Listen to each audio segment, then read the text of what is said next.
अस्सलामुअलैकुम। Pakistan stock exchange course की 25th class में खुशामदीद। दोस्तों, आज की वीडियो में मैं आपको नॉन करंट लायबिलिटीज़ और करंट लायबिलिटीज़ की डिटेल्स बताऊंगा with example. Non current liabilities वो वाली लायबिलिटीज़ होती हैं जो कंपनी ने एक फाइनेंशियल ईयर के बाद यानी एक माली साल के बाद क्लियर करनी होती हैं। और करंट लायबिलिटीज़ वो वाली लायबिलिटीज़ होती हैं जो कंपनी ने एक फाइनेंशियल ईयर के अंदर यानी रवा माली साल के अंदर अंदर ही क्लियर करनी होती हैं। इन सब चीज़ों को समझाने के लिए हम पिछली वीडियो की तरह टोयोटा की बैलेंस शीट ही यूज़ करेंगे। पहले मैं आपको नॉन करंट लायबिलिटीज़ समझाऊंगा, देन करंट लायबिलिटीज़। तो चलिए वीडियो स्टार्ट करते हैं। दोस्तों, नॉन करंट लायबिलिटीज़ में सबसे पहले लिखा हुआ है लॉन्ग टर्म लोन।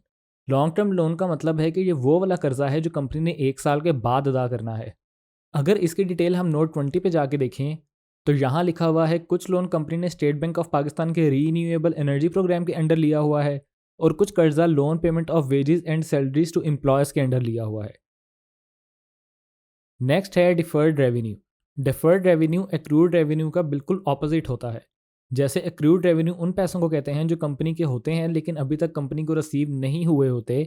इसी तरह डिफर्ड रेवेन्यू वो वाले पैसे होते हैं जो कंपनी ने किसी काम को करने के लिए एडवांस में ले लिए होते हैं और उन पैसों के बदले उस काम को यानी उस ऑब्लिगेशन को भी कंपनी ने पूरा करना होता है।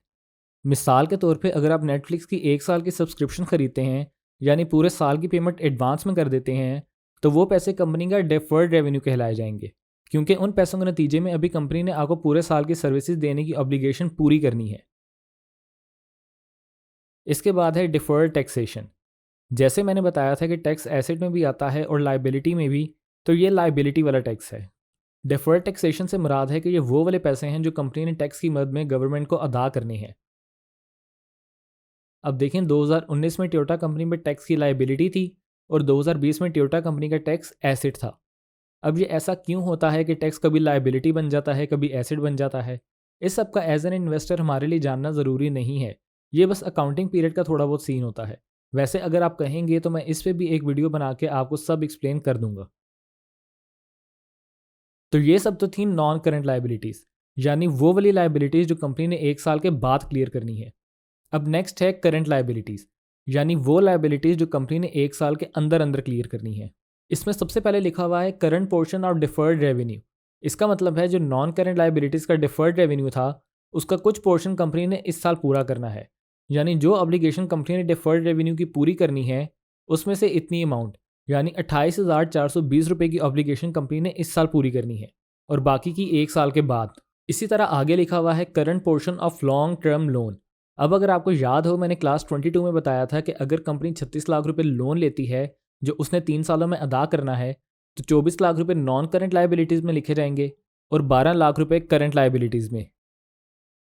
तो ये जो current portion of long term loan है ये वो पैसे हैं जो कंपनी ने लॉन्ग टर्म लोन के इस साल अदा करने हैं और बाकी के एक साल के बाद। यानी इन 4,79,326 रुपये में से 1,13,425 रुपये कंपनी ने इस साल अदा करने हैं और बाकी के एक साल के बाद।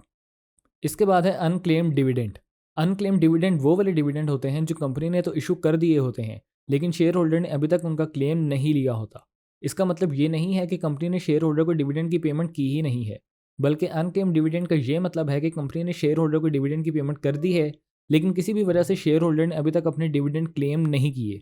वैसे तो डिविडेंड की पेमेंट बैंक अकाउंट में भी रिसीव हो सकती है, लेकिन कुछ लोग डिविडेंड की पेमेंट बैंक अकाउंट की बजाय चेक के थ्रू रिसीव करना पसंद करते हैं जो कि उनके घर पर डिलीवर होता है। अब शायद किसी वजह से शेयर होल्डर को चेक ना रिसीव हुआ हो या वो डिविडेंड क्लेम करना ही भूल गया हो। बहरहाल किसी भी वजह से जब शेयर होल्डर डिविडेंड क्लेम नहीं करते तो वो अमाउंट कंपनी की बैलेंस शीट पे एज अ लायबिलिटी लिखी जाती है अनक्लेम डिविडेंड के अंडर, क्योंकि ऐसा नहीं है कि अगर शेयर होल्डर डिविडेंड क्लेम ना करे तो कंपनी वो पैसे वापस ले ले। इसके बाद है trade payables, other payables and provisions.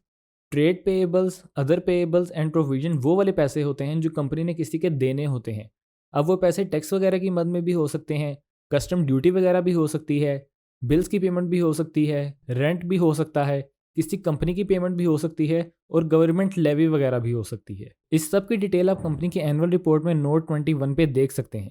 और किसी कंपनी की एनुअल रिपोर्ट कैसे डाउनलोड करते हैं इस पर भी मैं एक वीडियो बना चुका हूँ जिसका लिंक मैं डिस्क्रिप्शन में भी दे दूंगा और ऊपर टॉप राइट कॉर्नर में भी दे दूंगा।